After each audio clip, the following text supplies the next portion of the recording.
John thinks his wife is so perfect, but he had never suspected his wife cheating on him. Welcome to Romance Files. Please like this video and subscribe to Romance Files. Listen to this first story. The first time I suspected my wife of infidelity was after my son Matt's 13th birthday. On my way home from work, I picked up some pictures from the drugstore. Julia wasn't home yet, so I sat down and looked at the pictures. What a beautiful day it was. Matt was so surprised when he got home. We found a surprise party with all his friends waiting for him. Looking through the photos, I found a really nice picture of Matt and my friend Steve. It was a close-up of both of their faces. Steve has been my best friend my whole life. My kids call him Uncle Steve, and his kids call me Uncle John. We are so close.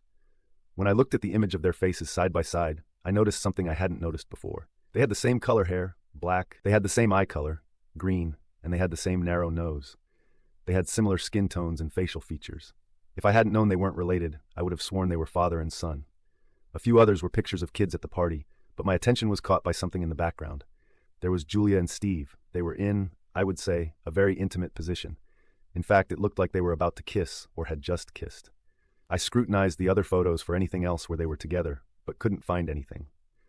I took the two pictures out of the bag and put them in a desk drawer in my home office.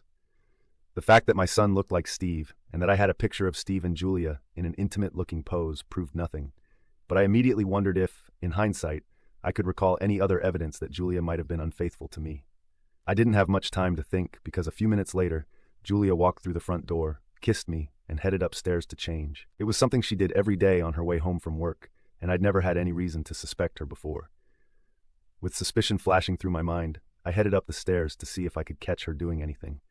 When I entered the bedroom, Julia was surprised to see me, but didn't act like my presence was unwelcome. "Hey honey, how was your day?" Julia asked, changing into her house clothes. "Not too bad. I picked up the pictures from Matt's party on the way. They turned out great, but didn't we take too many of them?" 5 reels of film for a birthday party? I asked. After all the trouble we went through to make him think he wasn't having a party, only to throw him a surprise party like this one, I wanted to make damn sure he had enough pictures to remember it by. It was great to invite all his friends, family, and even Steve, Mary, and their kids to the party, I said. Did she flinch when I mentioned Steve's name? There was some movement, but was it natural, or was it a reaction to the name being spoken? "Yeah, it was a great party," Julia said. Other than a possible flinch, I didn't get anything else out of her. I decided I would keep an eye on her and Steve as much as possible to see if they were up to anything. I didn't use all the high-tech tracking devices, audio recording, video cameras, and phone tapping, at least not right away, but just started tracking. If Julia said where she was going to be, I would then find reasons to call and see if she was there or not. A few weeks later, the body of a missing little girl was found in the lake, and as luck would have it, her family had DNA testing done beforehand so that she could be identified in case anything happened. "John, I think we should do these DNA cards for the children too. If something ever happens and a body or body part is found, I'd want to know if it's our child or not," Julia asked. "You're absolutely right. This girl was missing teeth, and the body was pretty badly damaged, so normal methods didn't work. I think having the children's DNA on file is a wise decision," I said. I would take all 4 of our children, Matt, Ashley, Hannah, and Sa, to get tested and put them on file with the county. Once at the family doctor's office, I decided to make the request. "So, John, what happened?" Dr. Smith asked. "I would like copies of the tests. It's not that I don't trust the county in terms of keeping the information in case something happens and they need it. It's just that I feel better having copies of them in my home safe," I said. "Sure, John, no problem. Many parents make the same request," Dr. Smith replied. 2 weeks later, I went out of town for a week on business. There, I walked into a doctor's office with DNA tests to check myself out. The doctor, a woman I lived with for 8 years, claims I am the father of her 4 children and is now demanding child support from me. I have reason to believe that I am not the father of one or more of them. I have demanded DNA records of the children from her, and now I am asking you to tell me how many of them I should be financially responsible for," I said. "Of course, it's sad when someone says a child is yours when it's not. I've seen several marriages destroyed as a result of this," the doctor said. "Are you saying you are not married to this woman?" the doctor asked. "No, ma'am. We broke up 3 years ago. I'm married to someone else, and all this drama actually pisses me off." I had the envelope with the results on it before I came home. I hadn't looked at them yet, and the closer I got to getting the results, the less sure I was that I wanted to know everything. When I got home Friday night, there was a note on the table from Julia saying that she and the kids had gone to her mom's for the weekend. Unable to endure an entire weekend to figure out what to do if things were as bad as I feared, I decided to open the envelope, but only after calming my nerves with a glass of scotch. When I saw the results, I immediately poured another one and drank it quickly. None of my 4 children were actually mine, but it was pretty clear that they had the same father. Having had a good drink, I had fallen out around 4 in the morning. I woke up and started thinking about what I should do. I suspected that Steve was the father of my children, but I needed certainty. It was at this point that I decided to get into high tech. There is a store not far from my house that specializes in surveillance equipment, so on Saturday morning I went there and bought the whole kit. I installed tiny motion-activated cameras covering every room in the house, sound recorders, and I also had tracking devices to put in Julia's car and Steve's SUV so I would always know where they both were. I set it all up so that the information was dumped to a computer in the basement that I could access from my laptop from anywhere. I had installed the tracking device on Steve's SUV on Saturday afternoon when he came by and took me with him, since I had called to say that Julia would be out of town all weekend. At least I was sure he wouldn't be with her this weekend. I spent most of Sunday morning going through Julia's things for anything that might give her away. As far as I knew, she didn't keep a diary or notes, and her computer looked clean. In the back of her closet was some sexy lingerie I hadn't seen before, which was another piece of circumstantial evidence. When Julia came home with the kids on Sunday night, I greeted them all with a big hug. That night in bed, Julia just blew me away. "John, you don't worry too much, but I think I'm pregnant," she said. "Pregnant?" I asked her. "Yeah, I think so. I plan to go to the doctor tomorrow to see what he says, but I have a feeling," Julia confirmed. At this point, I decided I was going to go to the doctor to get a fertility test too. Julia and I had been trying to have a baby for a long time before she got pregnant with Matt. I took time off work to be able to nurse her as many times as possible. It was like that with all the kids. I know it's not easy to get pregnant. We went through all that for the first 4 kids, and now she got pregnant without even trying. That seems suspicious to me. I drove to a neighboring town on Monday and went to a clinic where no one knew me. I took the test and waited. My sperm count was above average. This was just another fact to add to the pile. I had a high sperm count. My wife and I had tried many times to get pregnant, and yet it was Steve who impregnated her. I rushed back to work and accessed the information that had been gathered to that point. The tracking devices showed that Steve left for work and then drove to a hotel on the east side of town. Julia's car spent part of the time at the doctor's office and then went to the same hotel. I had seen enough, so I went back to work. That night, Julia was so excited that she was pregnant and that we were blessed with another child. I was holding back as hard as I could from spilling all the information I had and incriminating her. Over the next few weeks, I gathered even more information and decided that they had formed a pretty good routine. They met for a long lunch at the hotel on Monday, Wednesday, and Friday. They always had the same room booked. I took pictures of them going in and out of it, and there was no need to see what was going on inside. This was because on Tuesday and Thursday, they would meet at our house and have sex in our guest bedroom.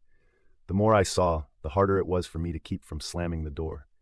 Finally, after watching them for 2 months, I recorded a phone conversation that drove me crazy. "Hey, are you comfortable talking?" Steve asked. "Yeah, John's playing golf, and the kids are at their friends' houses," Julia replied. "I've been worried about John lately. He's been acting strange. Do you think he couldn't have found out everything?" Steve asked. "He hasn't figured out anything in 16 years. Why would he figure it out now?" Julia asked. "As for Matt, he's becoming more and more like me every day," said Steve. "So what? John thinks I'm the perfect wife. He'll never suspect I'm cheating on him, and he'll never believe that all 15 years I've been taking steps to make sure I only have children with you and not him," said Julia. "I'm still not sure I approve of that," Steve said. "Take it back now, or you'll never touch me again." "Okay, I take it back. I can't wait until Monday, baby." "I can't." "Monday? I have a lunch meeting. It's a really big deal, so Tuesday we're just going to need a really long lunch." "Okay, what time should I be there?" Steve clarified. "Around 11. I'll see you then," Steve concluded the conversation. I listened to this conversation on Sunday. On Monday, I took enough information with me to start divorce proceedings based on adultery and went to see an attorney. "So, John, what grounds for divorce do you choose?" Dave asked. "Marital infidelity." "Are you sure? That's actually hard to prove in our state," said Dave. "Well, maybe you can tell me if there's enough to prove it." "Pictures of my wife and her lover in the process of sexual intercourse. I also have video. In fact, even some phone conversations recounting their affair, including one where my wife admits that she deliberately took steps to have children with her lover instead of me. And last but not least, DNA tests that show that none of the 4 children I am raising are mine. Is that enough?" I asked. "Yes, that should be more than enough. I'll send your wife the divorce papers right away," Dave replied. "Can I pick the time and place where she gets the papers?" "What do you mean?" Dave asked. "Tomorrow at 11. She is supposed to meet her lover at our house. Can we make it so that she gets them at home, say at 11:30 or 11:45? Handing over the papers at the time she commits adultery would be murderous evidence." "Yes, that's an acceptable idea, but would it be illegal to invite my wife's parents and sisters, a few of her friends, her lover's wife, and perhaps their bosses?" I asked. I can see you're hungry for a little revenge. Well, if you tell them it's a surprise party in honor of the new baby and they don't know in advance what they're going to see, it should be fine. Excellent, I concluded. After leaving the lawyer's office, I made a few phone calls and invited everyone except Mary to come to the surprise party in Julia's honor. Mary, of course, would tell Stephen, then he would know something was up and wouldn't go. At 10:45 Tuesday morning, I called Mary and asked her to meet me at our house for a little chat. I made everyone wait quietly in the yard until the party was all gathered. I said Julia was resting inside, so we would sneak up and surprise her. Dave was also there with the divorce papers. We sneaked into the house unnoticed and headed for the guest bedroom. I swung the door open, and we all yelled, "Surprise!" There were many surprised faces, both in the room and in the hallway. Mary immediately yelled at Steve. Julia's family started yelling at her. Julia started yelling at me. Steve tried to gather his clothes and jump out of the house, but his boss blocked the door and notified him afterward. Amidst all this chaos, Dave calmly walked over to Julia, who was sitting on the bed under a sheet and sobbing uncontrollably. "Julia Davis, you are hereby served with these divorce papers filed by your husband, John Davis. He is seeking a divorce on the grounds of adultery. Mr. Davis is not seeking any form of custody of the 4 children already born or the child in your womb, as DNA testing has shown that Mr. Davis is not the biological father of any of the children. A recorded phone conversation between you and Steve Wilson states that you intentionally prevented the children from being with Mr. Davis so that you could become pregnant by your lover. Mr. Davis is claiming 90% of the entire estate. A court date will be set for this case unless you accept the terms of these documents." "Good day," Dave said. Dave delivered his speech in a loud, impassive voice, almost like a robot. He handed the papers to Julia and left. Both Julia and Steve lost their jobs. Steve divorced Mary. Julia's family, who always liked me, disowned her. I didn't get 90% in the divorce. I had to settle for 75%. But in a separate lawsuit, I got compensation from Steve for preventing me from having children. I loved Julia with all my heart, and if I had acted quickly and made a claim against her from the first moment of suspicion, it surely would have broken my heart. Now, however, knowing the depth of her infidelity and treachery, it was easier for me to cut her out of my life. I still see her around town from time to time, and each time she tries to apologize to me, but I don't want to hear it. She cheated on me for years. She deliberately kept me from making her a child so she could have Steve's baby, and then made me believe I was the father. If it wasn't for the fact that I loved her so deeply, I'd want to see her dead. But no matter how much she abused me, I'll always have memories of the good times. The kids were confused to learn that Uncle Steve was actually their father and that the cousins were their half-siblings. They all spent a lot of time in counseling because of this, and I'm sorry this happened to them, but it was another measure of Julia's revenge. She wanted Steve's kids instead of me, so now she has to live with them hating her for what she did. They still call me daddy when they see me. Second story, my girlfriend F, 29, cheated on me, M, 29, on the anniversary of my sister's suicide. TLDR, my girlfriend cheated while visiting me in NYC on the anniversary of my sister's suicide, gaslit me for months, and no one knows about it. She's still involved with one of the men and is likely seeing him on her trip currently. I made a post about this a while back, but now I'm following it up with what I would like to send family and friends. Below is a message I would like to send my ex's friends and family, because it's insane that this happened in secret to me, and none of her family or friends know what she did to me. She's still sleeping with one of the guys. It's very disempowering to feel silenced. I feel like she got away with abhorrent behavior. Curious if I should send this to family and friends or not, given they have no idea what my ex did to me. Wondering if there are any legal ramifications. I believe if it was flipped and a man did this to a woman, likely yes would be the answer. Message. Hi, I'm writing you this message so you know about your friend. We met in NYC, stayed in touch, and dated for a few months. A while back, we traveled together around Europe and had a great time. While we were together, my younger sister committed suicide. It destroyed me. It was a lot to deal with, but it's gotten better with time. A few months later, she abruptly ended our relationship with no real explanation other than she was busy, which was jarring. But eventually I was fine, and we stayed in touch for about 9 months. After those 9 months, she was visiting NYC again and explained to me she really wanted to be in a relationship with me. I told her I was concerned because of how quickly she ended our first relationship, and I was very scared to get hurt again. She explained to me she would never hurt me again and really wanted to try another time, so we did. A few weeks in, I caught her lying a couple of times about a few men. She would often exchange contact information with different men and explained to me she forgot that it was just a social thing or it wasn't that serious. One night, she disappeared and didn't text me back until 3 p.m. the next day, and I had no idea where she was. The next day, I asked her that if she was cheating on me, to please just end things. I was in tears and just didn't want to be hurt this way. She said okay and that she wasn't cheating and said, if I'm going to cheat, I'll just end things, which is a weird thing for your girlfriend to say, but whatever. Most people just say I'm not a cheater, but whatever. For the rest of the time in NYC, I caught her lying a few more times about her encounters with other men. She told me that I was insecure, that I had trust issues. She told me that I was not a man, and that she couldn't be with someone who kept thinking she was unfaithful. She told me she was the most trustworthy person ever and was extremely loyal. But after asking her questions concerning weird situations with other men, she got so angry with me that she started screaming and repeatedly hit me in the chest. This wasn't just once. She hit me on more than one occasion. She was my girlfriend, so I really wanted to believe her, but I felt like she was lying to me and making me go crazy, and I had to know the truth. So I had one of my friends approach her at a bar and see if she would engage with him. After a few minutes, she agreed to go on a date with him, just minutes before I arrived at the bar. She immediately explained that instead of going back to my hometown to meet my mom, she wanted to hang out by herself that weekend and just wanted some alone time. But instead, she just went on a date with my friend. After realizing that I set her up, she broke up with me. We were still seeing each other after we broke up, and during this time, she asked me if she could sleep with other men in addition to me. She mentioned a man by name, a person I had met, a person she told me hit on her at a bar, but she handled it on her own and told him she wasn't interested. Something she brought up to me a month or two after it happened. I wondered why she told me this story so late. She asked me to not reach out to him and that she would feel disempowered as a woman if I got involved since she handled it on her own. So I let it go.